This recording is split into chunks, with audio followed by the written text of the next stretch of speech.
Oh, you all good. I'm the first queen. What's the house? Dimes. Yeah.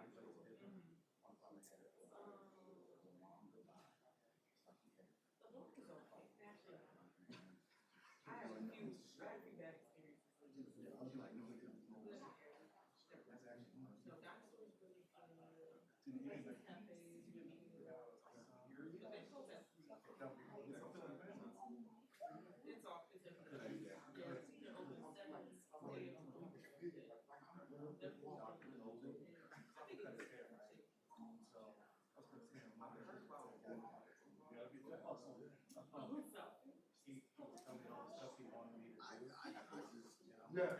it's yeah.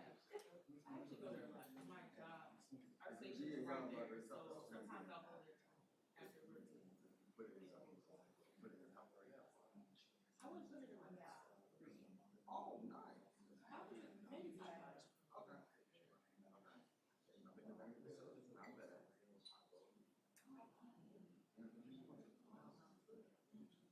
They open.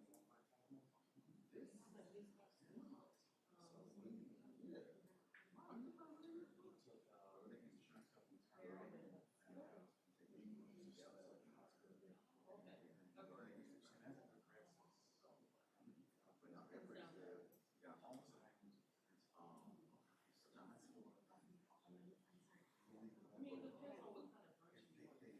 Do you want just food, or do you want food and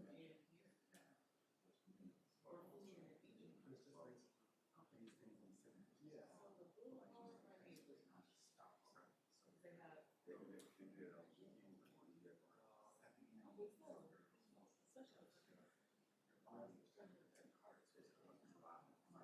I've never been on a Sunday, but it's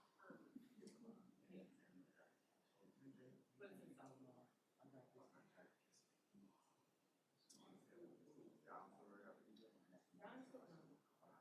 You can go in there. The food is really good. There you go. It may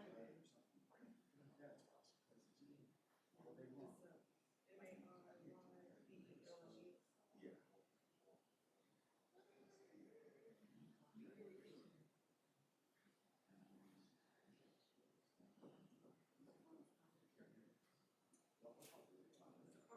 Oh, it's a 7.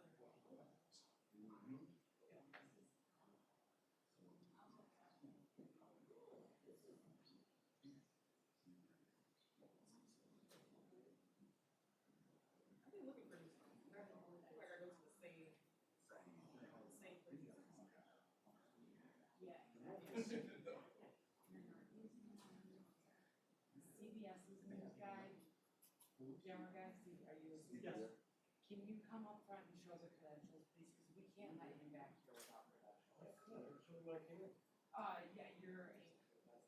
Oh, hold on. I think we're good. Oh, he said, oh.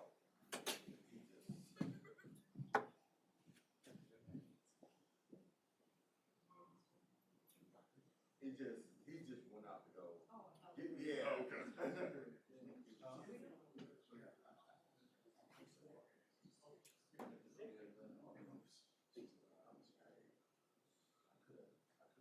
He made it. I've never seen that guy before. Yeah.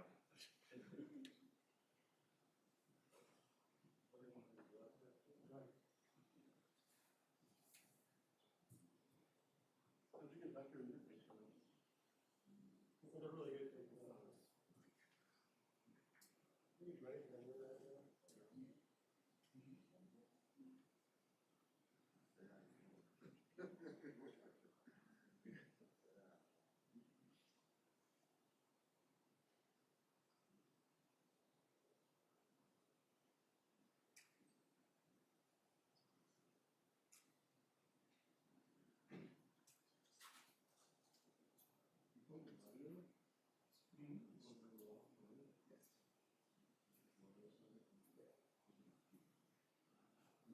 Was pretty good.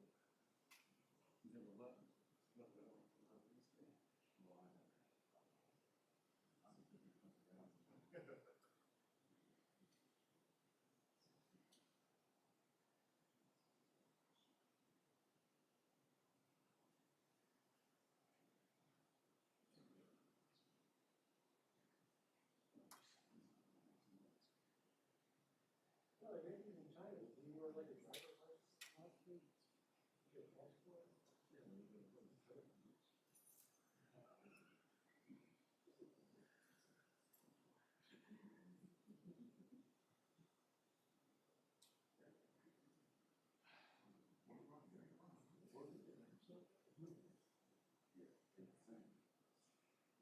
No, what they do, they lower the value of the currency, and still lower the currency.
wrap up a couple of things. Come on up. Major?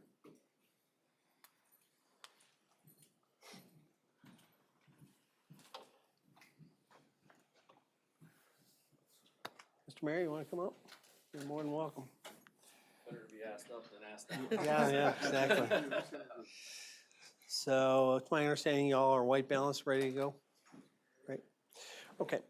Well, thank you for coming. The primary reason I wanted to get to you, even though it's a little early in the process, earlier than we typically would come out and chat, is because I really felt it was important to have the community kind of bring it down a notch in terms of their anxiety and fear. I mean, this is the worst nightmare for any parent, that somebody might be trying to climb in through a window to get after their kids, especially a young teenage girl. And, you know, that's the kind of situation we had found ourselves in. There were a number of cases that had happened over a period of time, but it wasn't necessarily attributable to this activity. It was somebody was in the house, but it was unknown what they were doing and whether it was something like this. But now that we have gotten to this point, we believe that this individual was involved in 9 such intrusions into homes in Pontiac and 2 in Detroit.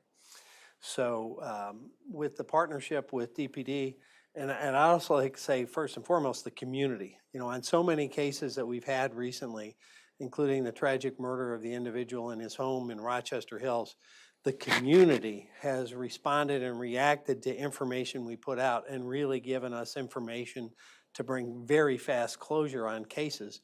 And so as soon as we realized what we had in terms of complexity and repetitive nature, we put it out to the community and got a quick response. And so now as we stand here, we believe very much so that the suspect we have in custody is the person responsible for those cases in Pontiac and in Detroit. We believe pretty solidly. And I'd also like to thank our deputies in our Pontiac substation, our detectives, our forensic lab that do an amazing job to then put together the cases that will proceed when we hand the baton to our prosecutor to take it into the next phase. And so very proud of the work they've done. And our substation commander, Major Ewing, and his team do on a daily basis. And our mayor from Pontiac in supportive in our role to do those kinds of things and reach out to the community. Joining me is from Detroit Police Department is Commander Ryan Connor, Officer Justin Hearn, and Detective Melinda Cook. So they're involved in the cases and the processes as it relates to the city of Detroit. So as I said, we believe this individual is responsible for now up to 11 distinct home invasions. It seems, again, to be targeting young girls. The most recent one was where he had grabbed the female in her bedroom and had a knife. We believe he had a knife in at least 3 of these attacks. So the suspect is 13 years old. He's a tall 13 years old. And the parent, I would also say, has been cooperative. And that's really helpful and important as we move this process forward. I believe there will be a hearing probably about 2:30 today. And again, we'll be handing off, the case, if you will, to the prosecutor into the next phase. But I really felt it was super important to kind of let the community know, even before we got deep into the process, that they can take a breath, because we know we had some individuals out patrolling the streets on their own, and the anxiety of the communities, both in Pontiac and in Detroit, because this is, again, the worst nightmare of any parent, to have somebody try to get into the bedroom of your child. So with those kind of limited parameters of what I can answer, any questions? Sure. 11 cases is a lot. Why didn't we hear anything until this week? Well, again, some of them weren't necessarily attributable. It was a person had gotten in the house and gotten out. Could have been, a burglary, could have been, some kind of domestic situation. You don't necessarily know until you know. But once, there was more information that led us to then go, wait a minute, a number of these homes have a young girl in the house. Something else might be going on here. And that's when it kind of evolved, and that's when we quickly put the information out to the community. How did you track down this 13-year-old? Because he lived in the neighborhood. Yeah, we got information from the community. That's what I'm saying. Having people being willing to either give us tips or share information, whether it's that case, as I said, with a fake utility worker, or in this case, very much made the difference. So we got information from a person that they believe this person that we had in that picture was our suspect, and in fact turned out to be so. What do you think about the fact that this is a child? You know, tragically, we've seen children do very dangerous and violent things, scary things. You know, the moniker of a child doesn't necessarily mean they're not capable of doing something very terrible to another person, as we saw at Oxford High School. Can you talk about, I know there was a 10-year-old girl attacked. Can you talk about the extent of her injuries and any other girls who were attacked? What types of injuries? In terms of physical injuries, thank God we have very little, but obviously the emotional impact when you're a child in your bedroom, the most safe and secure thing at home, you know, there obviously has to be a process for them to deal with that trauma, that emotional trauma, that mental health trauma. So I think that's going to be the biggest ongoing thing. You know, I remember when I was a street police officer and I'd go to a simple burglary and people would say, I feel so violated. Imagine if you take it to the next level and you're in bed and somebody grabs you and they have a knife. Regardless of where you move, that fear is going to follow you. How did you connect this young man to the cases in Detroit? It's not, I mean, you've got these other ones close together, these are kind of outside. Yeah, our detectives, you know, were trying to run down different theories, and they saw and heard about that case, and they were like, huh. And it actually made their case a little more difficult at first because, you know, they were thinking it was a juvenile, and if it was a juvenile, how would they move all the way to Detroit? But we've now pieced that information together. Can you talk about the time frame in which these all occurred? Because it's 11 times, 11 break-ins. What was the time frame? The one goes way back, and there was no even knowledge of it. And that's the other point. Some of these weren't even necessarily reported. And so I think the one that goes way back was about 2 years. 2 years. And then the most recent ones were, I think, going back to the summer. Sheriff, is there any knowledge that the suspect was targeting homes with young women that he went to school with or that he was familiar with, or was it random? No, he was targeting homes that he believed there were young girls in, we believe. The Detroit event, two Detroit events, was one event off the top of your head, do you know, was it the January 13 one? 9-year-old? Yes. Yes. It was? Hubble and Schoolcraft. Around that area. Yeah, that area. Is that one with the knife as well? Yes. Can you just react to that? Just a knife to a 9-year-old? It's terrifying. I mean, again, that child has to deal, and I say child, 9 years old, has to deal with the trauma of being in your safe space, your bedroom, and someone comes in with a knife. I mean, any adult in this room would shudder at that thought, let alone a child. It's terrifying, which is why I'm so appreciative of the effort of our team and Detroit's team to bring this swiftly. Once everybody kind of realized this is what's going on. It's not just a house was broken into, which is bad enough, but it's a house that's probably being targeted because there's young girls there. And once that, you know, kind of coalesced, a lot of resources were thrown into it. The public was notified, and a swift conclusion is the outcome, which is what we were hoping for. What's expected to be hearing today? I believe at 2:30, if it stays on track. What kind of charges is young fellow looking at? That will be up to our partner across the street. Our prosecutor will ultimately determine charging decisions.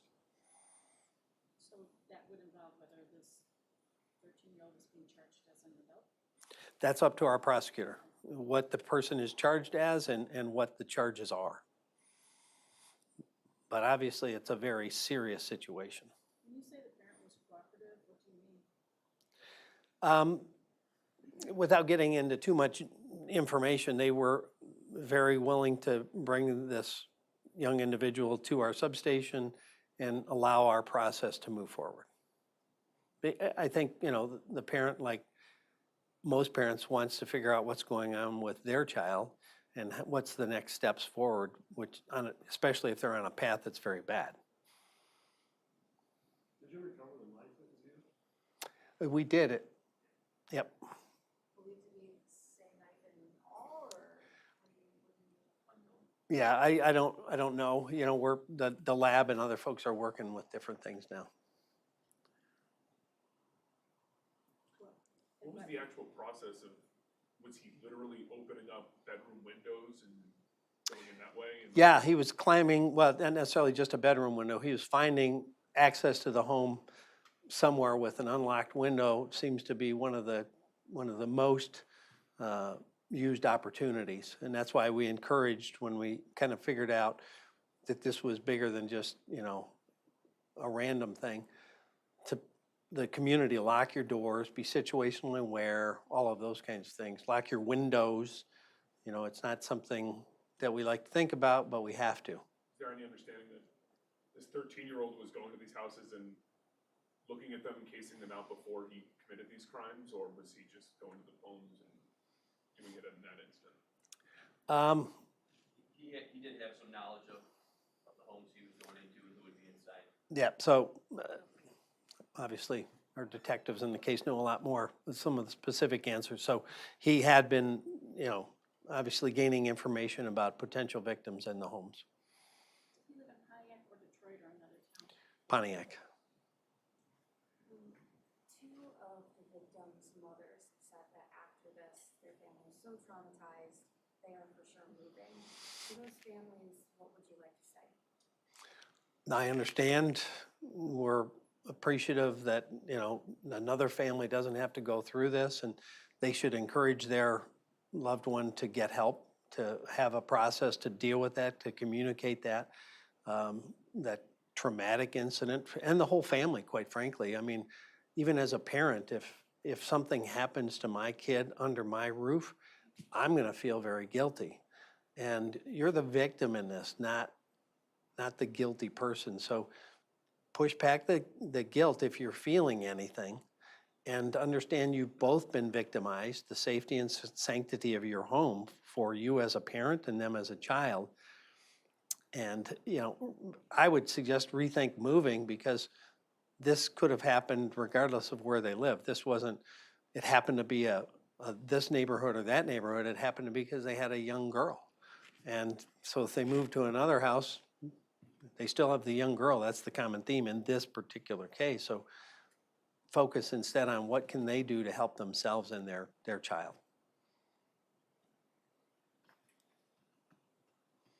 Anybody else? Anybody else want to say anything?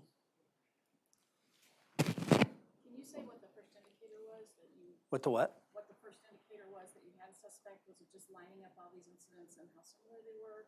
Did it come out of Pontiac substation? Was it Detroit? And how did you guys put the dots together?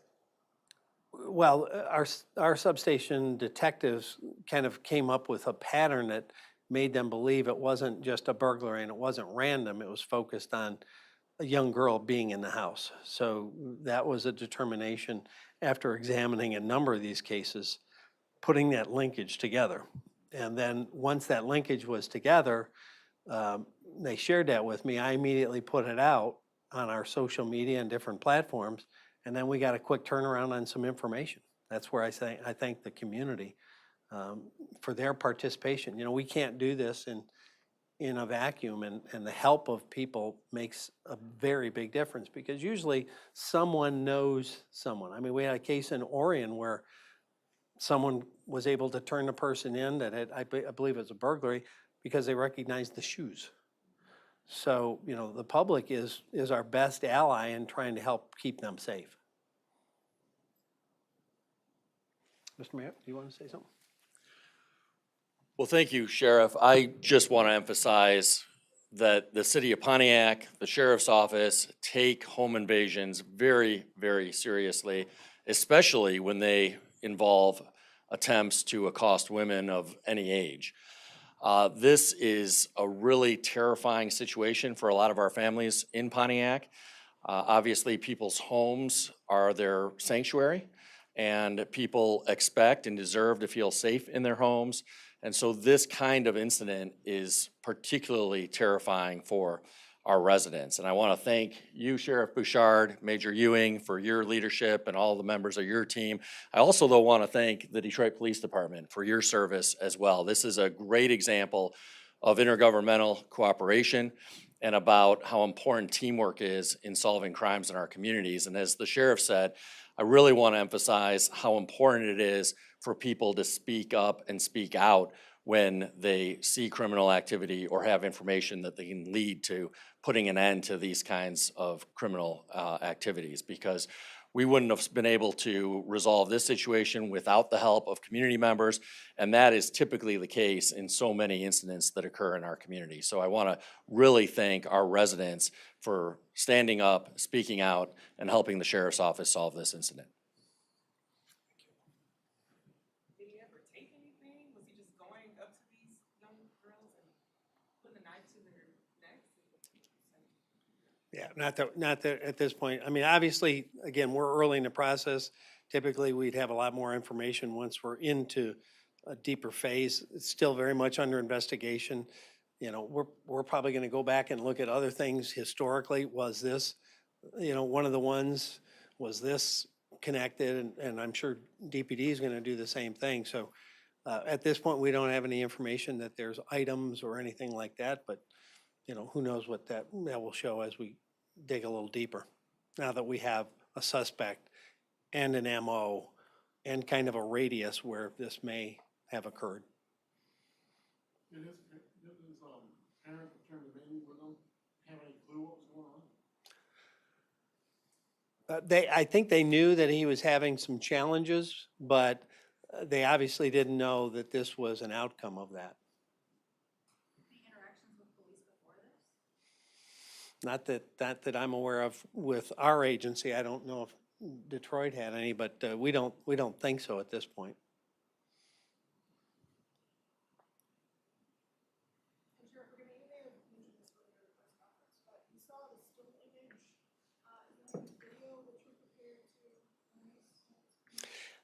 release? You know, at this point, now that we've got a suspect, we probably won't release any more evidence. We'll turn that over to the prosecutor for the next phase. But we can check to see if there's anything that they would be okay with us releasing, but my guess is they're probably going to hold that for the next phase, if you will. And just in terms of mental health for parents who are directly or even indirectly affected by this, what's the best resource for them? You would suggest? Well, obviously, I think Common Ground is a natural. They're a mental health resource. The Oakland County Community Mental Health Group. And we can probably get you a number before you leave of one of the better numbers or a couple of the numbers for folks to call. In Detroit, I'm sure they probably have a number that we can get you to before you all leave.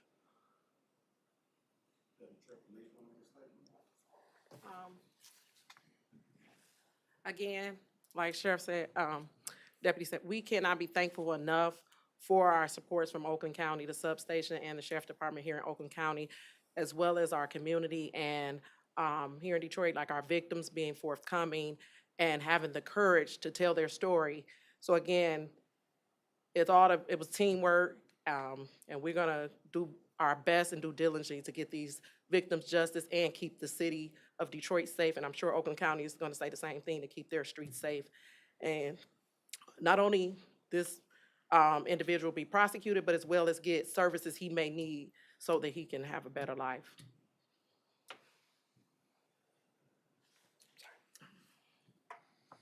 That's it. Thank you. I'll try to get you those numbers. Well said.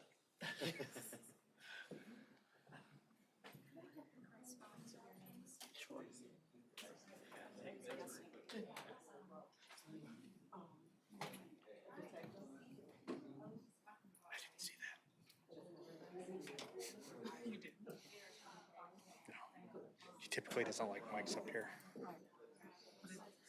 Yeah, I get it.